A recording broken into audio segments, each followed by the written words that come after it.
really experienced southpaws that are smaller. I think Montana Love is coming in. ShakurStevenson wants to come in. Jermaine Ortiz. We're gonna hit up Erickson, Lubin, some of these guys. So we're just gonna bring in a plethora of fighters that are fast, quick, shifty southpaws. With Canelo Alvarez, ShakurStevenson has no relationship with Jake Paul.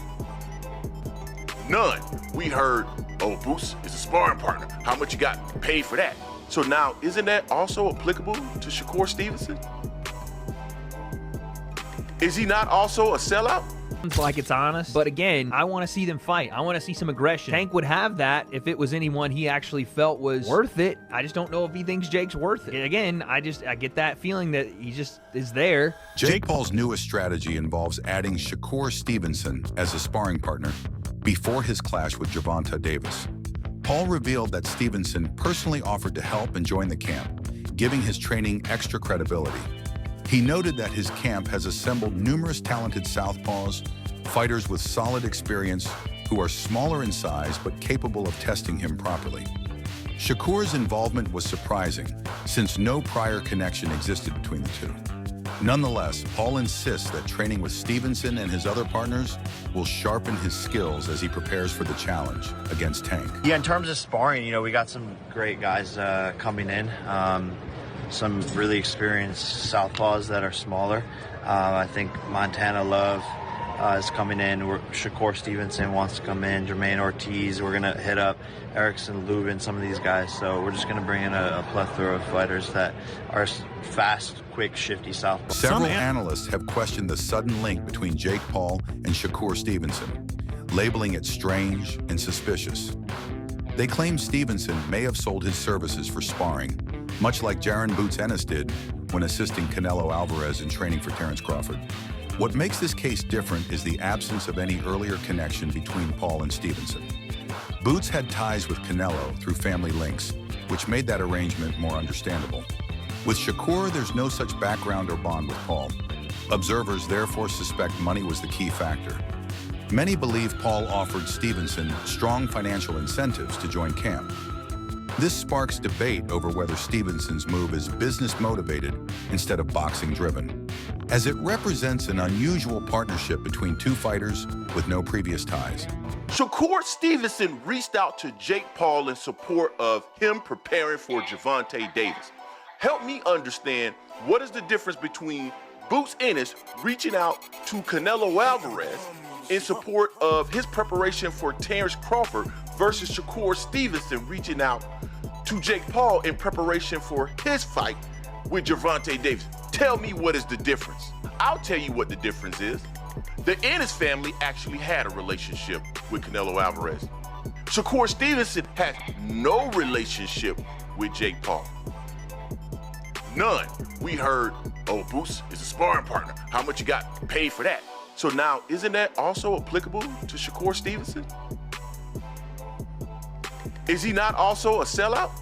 I don't want to hear anything about this fight. It's against a YouTuber, it doesn't matter. No, ShakurStevenson is an elite level fighter that is going to be a sparring partner to a YouTuber, and he reached out to him directly to make it happen? ShakurStevenson has attempted to explain his viewpoint.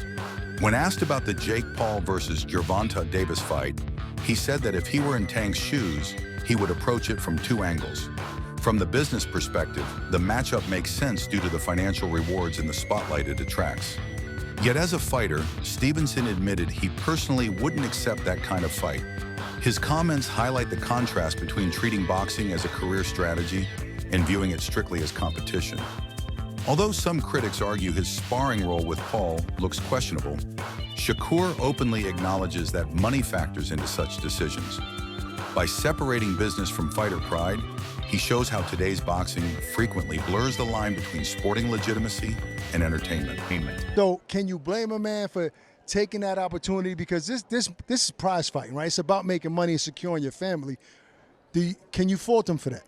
It's two sides of that. Like, okay. It just depends. Like, as a fighter, just because I had a draw with somebody, for me, I may run it back.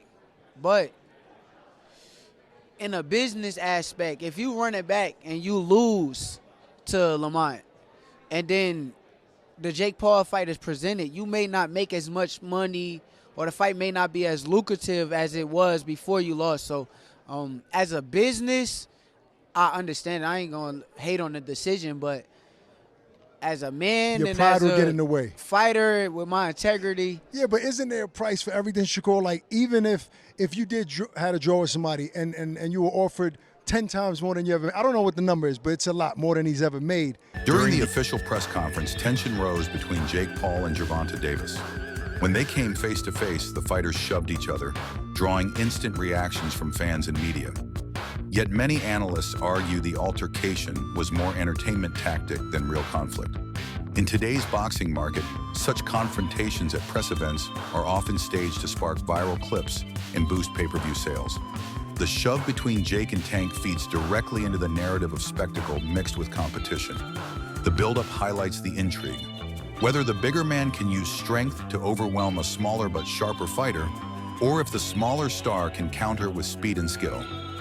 This stage drama guarantees that even casual fans will be curious to watch on Fight Night. Yeah. Southpaw orthodox matchup, left hand down the pipe. You can even see here, I'm not even trying to do the whole body language breakdown, but you could even see Tank could get under that left hand because he's 5-0. He could roll under that left hand, and here comes the brick hand over the top. If he lands something like that in 10 ounces, I'm going to tell you this.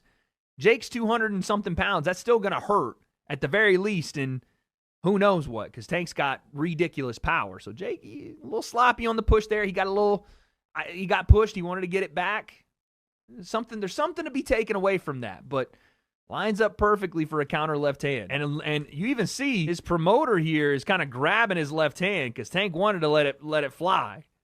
And Jake backed up a little bit. He said, oh, and Tank comes with that.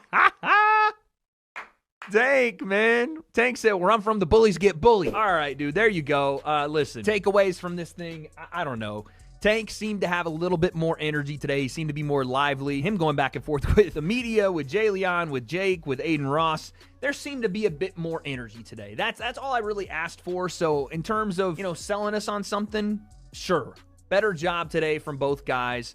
Jake, seemed a bit more locked in here with Tank as well. They had a little bit more fun. Tank going after Nikisa was pretty funny. But listen, this doesn't change anything in my mind. The 10-ounce gloves doesn't really change anything to me. I mean, again, I think that's a bad idea for Tank, more so because even if Jake doesn't land clean, those are 10-ounce gloves. It's still going to hurt. Tank is still punching in gloves that are 2 ounces heavier than he normally uses, so I don't know how that's a win for him. The $2 million bet almost certainly won't happen, which I didn't think would in the first place, but Tank pretty much confirmed it.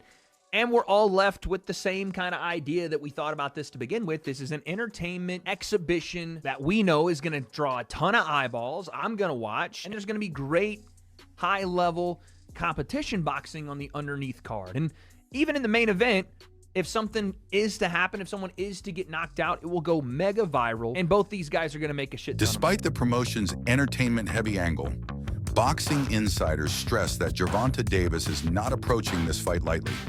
Analysts point to his focus, body language, and training, noting Tank appears locked in and determined. They emphasize the stakes are bigger than many assume.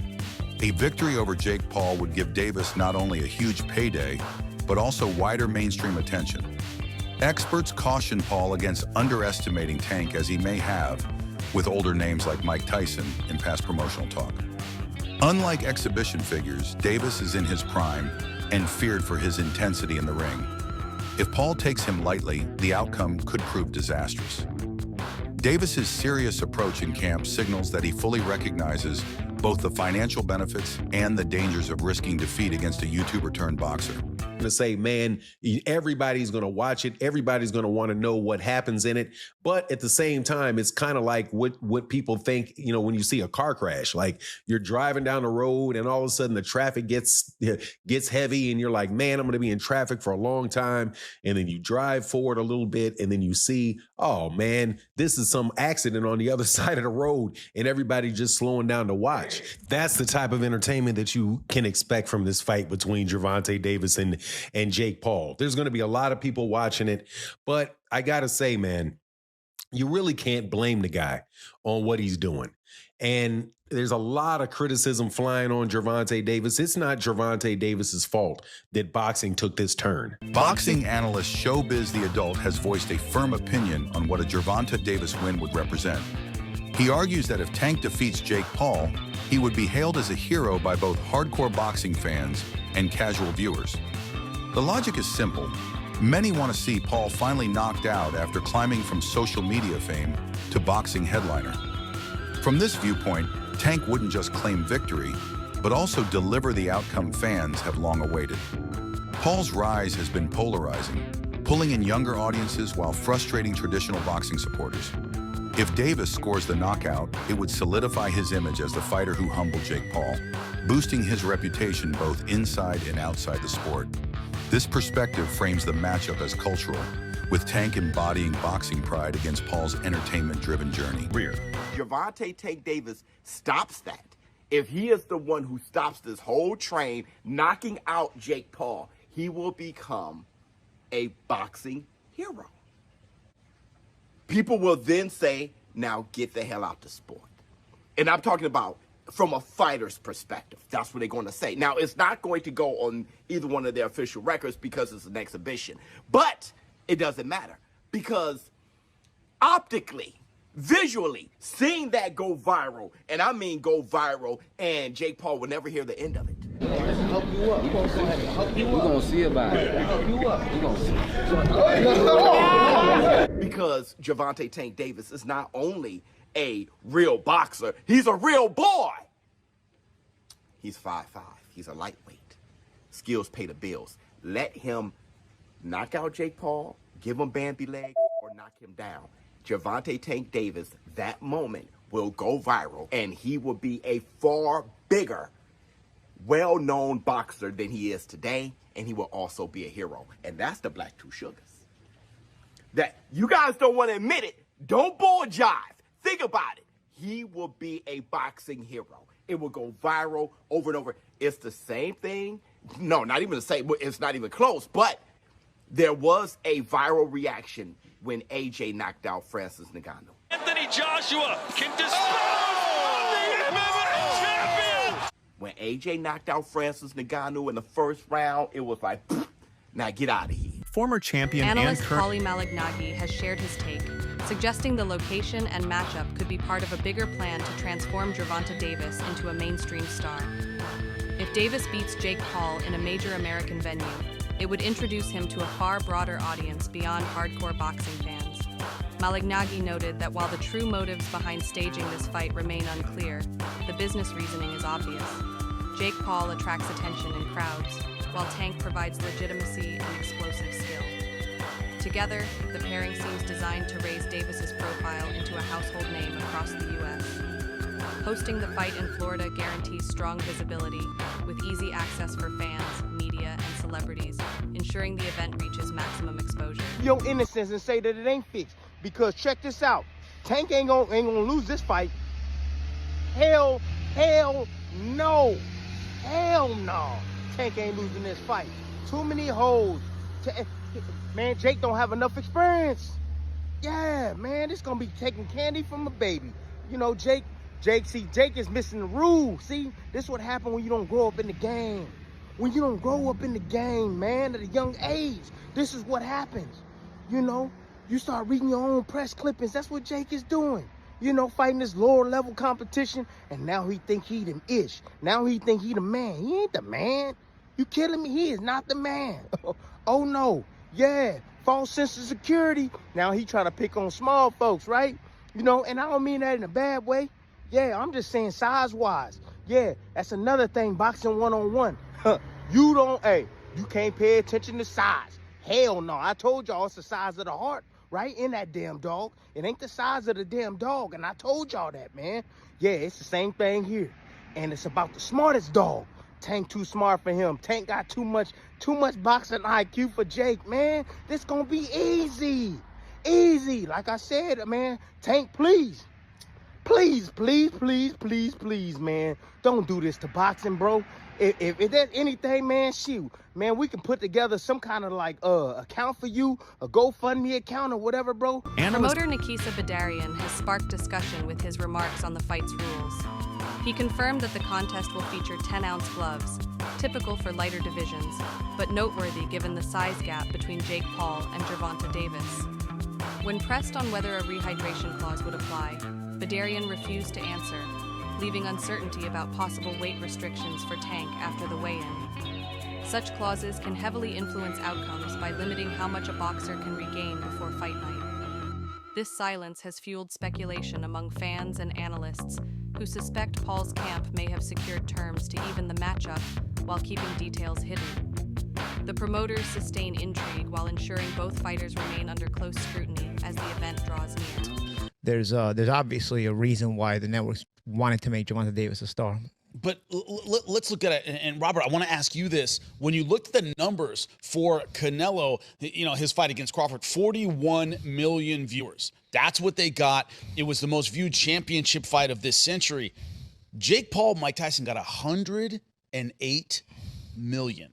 It got more than double, significantly more than double. Is it the idea of the streaming services, Netflix, where they're following the numbers, Robert, and that's where the numbers are?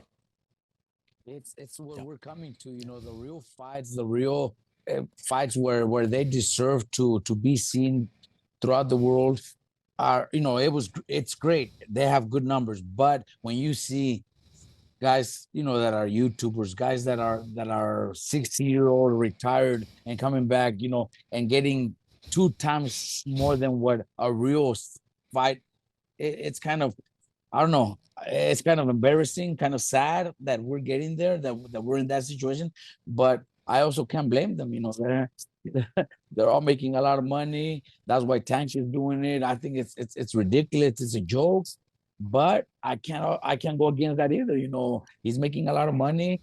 Jake Paul is doing his thing. Jake Paul is he makes these fights happen and gets the views. So people are tuning in. That's the problem, that people are tuning in. Speed advantage. What do we expect on the undercard championship? But at heart, he is a great human being who has a family and wants to do big things to make an impact on the sport and take care of his family. So we're excited about that. And in terms of preparing for this, it's no different than Mike Tyson, than Taylor Serrano. It's just another big event that's on a global scale. Keisha, is there a rehydration clause at all?